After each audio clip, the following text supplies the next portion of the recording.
السلام علیکم ورحمۃ اللہ وبرکاتہ۔ وہابی حضرات کہتے ہیں کہ اچھا، جب ہم نے ان سے استمداد اور استعانت اور استغاثہ اور وسیلے کے متعلق درس چینل پر ریلیز کیا تو کہتے ہیں کہ کیا حضور صلی اللہ علیہ وآلہ وسلم کی کسی صحابی کا واقعہ بتا سکتے ہو کہ وہ حضور صلی اللہ علیہ وآلہ وسلم کی قبر انور پر، قبر اقدس پر حاضر ہوا ہو اور وہاں دعا کی ہو؟ جی، ہم آپ کو دو صحیح اسناد کی حدیثیں بتاتے ہیں اور ان میں سے ایک کو درجہ صحیح کی قرار دینے والے آپ کے اپنے گھر کے بہت بڑے مولانا صاحب ابن کثیر، حافظ ابن کثیر بھی ہیں۔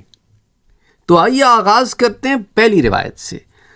عن مالک الدار رضی اللہ تعالی عنہ قال، مالک الدار رضی اللہ تعالی عنہ روایت کرتے ہیں کہ حضرت عمر بن خطاب رضی اللہ تعالی عنہ کے زمانہ خلافت میں لوگ قحط سالی میں مبتلا ہو گئے، تو ایک صحابی حضور اکرم صلی اللہ علیہ وآلہ وسلم کی قبر اطہر پر حاضر ہوئے اور عرض کیا کہ یا رسول اللہ صلی اللہ علیہ وآلہ وسلم، آپ اللہ سے اپنی امت کے لیے سیرابی مانگیں۔ حضور سے عرض کیا، ایک صحابی نے حضور کی قبر انور پر حاضر ہو کے حضور سے درخواست کی کہ آپ اللہ سے اپنی امت کے لیے سیرابی مانگیں، وہ قحط سالی کے باعث ہلاک ہو گئی۔ تو خواب میں پیارے نبی صلی اللہ علیہ وآلہ وسلم کی زیارت ہوئی۔ اللہ اکبر، اللہ اکبر۔ ذرا غور سے سننا، حضور نے یہ نہیں کہا کہ یہ کیا کرنے آئے تھے میری قبر پر، میرے اس دنیا سے جانے کے بعد میری قبر پر آ کر مجھ سے کہتے ہو میں تمہارے لیے دعا مانگوں۔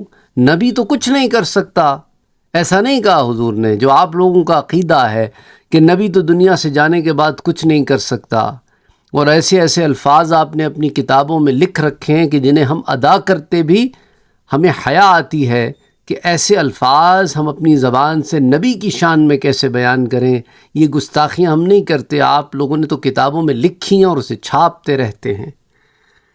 تو حضور صلی اللہ علیہ وآلہ وسلم اس صحابی کے خواب میں تشریف لائے اور فرمایا، عمر کے پاس جاؤ، اسے میرا سلام کہو، اسے بتاؤ کہ تم سیراب کیے جاؤ گے، اور عمر سے یہ بھی کہہ دو کہ دین کے دشمن تمہاری جان لینے کے در پہ ہیں، ان سے ہوشیار رہو، ہوشیار رہو۔ تو پھر وہ صحابی حضرت عمر رضی اللہ تعالی عنہ کے پاس آئے اور انہیں خبر دی، تو حضرت عمر رضی اللہ تعالیٰ عنہ نے ڈانٹا نہیں کہ کیا کہتے ہو، کیا کرائے ہو، یہ تو بدعت کرائے ہو، یہ تو شرک کرائے ہو۔ نہ، حضرت عمر رضی اللہ تعالی عنہ رو پڑے اور فرمایا، اے اللہ، میں کوتاہی نہیں کرتا مگر یہ کسی کام میں عاجز ہو جاؤں، یہ اور معاملہ ہے۔ اب اس حدیث کو میں نے جو آپ سے بیان کیا ہے، اسے متعدد محدثین نے بیان فرمایا ہے۔ سمجھ آئی بات آپ کو؟ تو اب یہ دیکھیں کہ جب وہ دعا کرتا ہے نا، وہ صحابی کی دعا بھی میں آپ کو بتا دیتا ہوں۔ فقال یا رسول اللہ استسقی لامتک فانہم قد ہلکوا۔ یا رسول اللہ، غور سے سننا، کیونکہ یا رسول اللہ کی صدا تو آپ لوگوں کو بڑی چبھتی ہے۔ یہاں صحابی رسول کہہ رہے ہیں یا رسول اللہ۔ اللہ اکبر، اللہ اکبر۔ اس کو امام ابن ابی شیبہ نے المصنف میں روایت کیا ہے، جو امام بخاری سے بھی پہلے کے محدث ہیں، اور اس حدیث نمبر 32002 امام بیہقی نے دلائل النبوہ میں اسے روایت کیا ہے، ابن عبد البر نے اس کو الاستعیاب میں روایت کیا ہے، امام سبکی نے شفاء السقام میں روایت کیا ہے، الہندی نے کنز العمال میں روایت کیا ہے۔ اور اب میں آپ کو دو ایسے نام بتانے والا ہوں جو وہابیوں کے اپنے گھر کے نام ہیں، اور انہیں یہ کسی طرح جھٹلا نہیں سکتے، اور جھٹلاتے ہیں لیکن پھر بھی کیوں؟ اب یہ وہی بات کہیں گے، ہم نے ان لوگوں کی تھوڑی کوئی بیعت کی ہوئی ہے، سند لی ہوئی ہے کہ یہ جو کہیں گے ٹھیک ہوگا۔ اچھا، ویسے تو ان دونوں لوگوں کو کوٹ کرتے تھے، تھکتے نہیں ہیں، لیکن اب چونکہ اپنے نفس کے خلاف بات ہے تو اب ان کو بھی نہیں ماننا۔ پہلا نام ہے جناب ابن تیمیہ کا، ابن تیمیہ کا نام ہے جی، وہ اقتضاء الصراط المستقیم کی جلد 1 صفحہ 373۔ دوسرا نام ہے جی حافظ ابن کثیر کا البدایہ والنہایہ میں جلد نمبر 5 صفحہ 167، اور حافظ ابن کثیر کہتے ہیں اسنادہ صحیح، حافظ ابن کثیر کے نزدیک اس کی اسناد درجہ صحیح کو پہنچتی ہیں سر۔ اور پھر امام حجر عسقلانی نے اسے الاصابہ میں بھی روایت کیا ہے۔ تو اب آپ بتائیں بھائی ہیں۔ اچھا، اس کے علاوہ میں آپ کو یہ بھی بتاتا چلوں کہ امام حجر عسقلانی نے کہا رواہ ابن ابی شیبہ باسناد صحیح، امام حجر عسقلانی نے جو شارح بخاری ہیں انہوں نے کہا ہے کہ اس کی سند امام ابن ابی شیبہ نے جو بیان کی ہے وہ سند صحیح ہے۔ اللہ اکبر۔ چلے ایک اور حدیث بھی سنا دیں، انہوں نے ماننا نہیں ہے پھر بھی، لیکن ہم پھر بھی ہمارا کام ہے ان کو علمی جواب دینا جو ہم دیتے ہیں اور انشاءاللہ تعالی دیتے رہیں گے۔ عن داود ابن ابی صالح قال اقبل مروان یوبا فوجد رجلا واضعا وجهه على القبر فقال اتدری ما تصنع۔ غور سے سننا ہے، حضرت داؤد بن ابو صالح روایت کرتے ہیں کہ ایک روز خلیفہ وقت مروان آیا اور اس نے دیکھا کہ ایک آدمی حضور صلی اللہ علیہ وآلہ وسلم کی قبر انور پر اپنا چہرہ جھکائے ہوئے ہے۔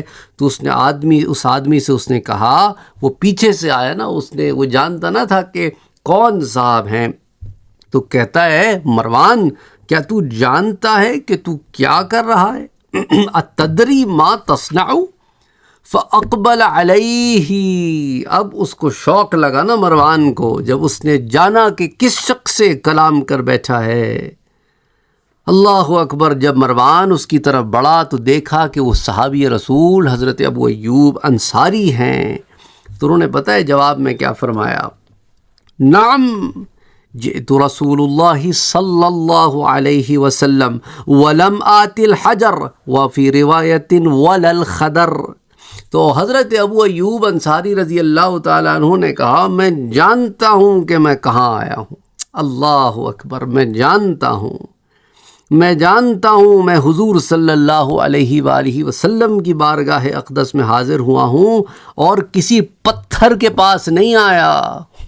تو مروان کا بھی یہ وہابیوں والا عقیدہ تھا، اس لیے تو اس کا حال اتنا برا تھا۔ تو انہوں نے کیا کہا حضرت ابو ایوب انصاری نے، میں کسی پتھر کے پاس نہیں آیا ہوں، اور ایک روایت میں یہ ہے میں کسی تاریک جگہ پہ نہیں آیا ہوں، میں نور کے پاس آیا ہوں، میں نور نبوت کے پاس آیا ہوں، میں اس ہستی کے پاس آیا ہوں جو پردہ فرمانے کے باوجود اپنی قبر میں زندہ ہے، میں اس کے پاس آیا ہوں، میں کسی پتھر کے پاس نہیں آیا۔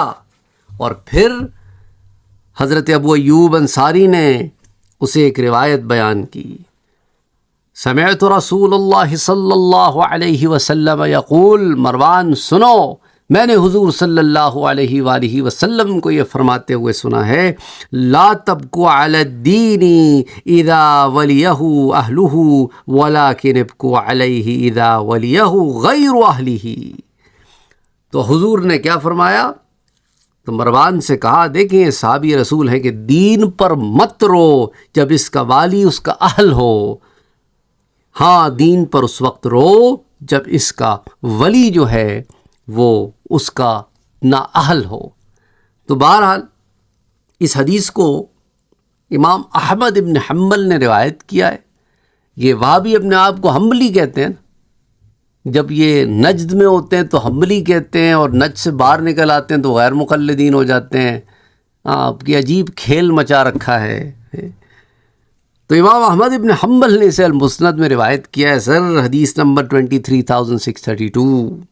امام حاکم اسے المستدرک میں روایت کرتے ہیں، امام طبرانی اسے المعجم الکبیر میں روایت کرتے ہیں، اور معجم الاوسط میں بھی روایت کرتے ہیں، اور ابن عساکر اسے تاریخ مدینہ دمشق میں، اور امام سبکی اسے شفاء السقام میں، اور امام حیثمی اسے مجمع الزوائد میں، اور امام ہندی اسے کنز العمال میں روایت کرتے ہیں۔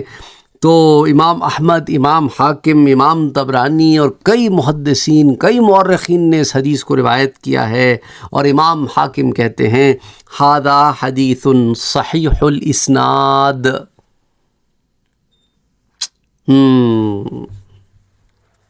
پھنس گئے نا بھئی، آپ تو پھنس گئے آپ لوگ۔ لیکن کیا کریں، آپ نے ماننا نہیں ہے، لیکن کوئی بات نہیں، ہم نے آپ کو بتانا ہے کہ آپ لوگ کتنے غلط ہیں۔ قرآن حدیث سے ہی بتاتے ہیں، الحمدللہ ثم الحمدللہ۔ ائمہ و مجتہدین، فقہاء، محدثین، مفسرین، عقیدہ شروع سے وہی رہا ہے جو اہل سنت والجماعت کا عقیدہ۔ ہاں، یہ وہابی 200-250 سال پہلے مورد وجود میں انگریز کی وجہ سے آئے ہیں، تو پھر وہ انگریزوں والی باتیں ہی کرتے نظر آتے ہیں، کیونکہ چھت چھایا میں مسلمانوں کو توڑنے کے لیے جو بنایا گیا ہے۔ تو اب ان کے منہ سے باتیں بڑی عجیب لگتی ہیں کہ امت مسلمہ کو ایک کرو، سب سے پہلے توڑنے والے تو تم ہی ہو۔ توڑنے والا کہتا ہے جوڑنے کی بات کرو، وہ جوڑنے کی بات کرنے سے پہلے تمہیں تو تائب ہو کے پہلے صحیح راستے پر آ کے ہدایت یافتہ ہونا پڑے گا، پھر تم جڑنے کی بات کرو۔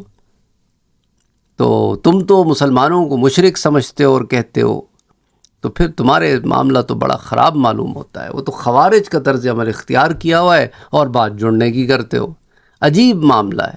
اللہ ہدایت دے۔ السلام علیکم ورحمۃ اللہ وبرکاتہ۔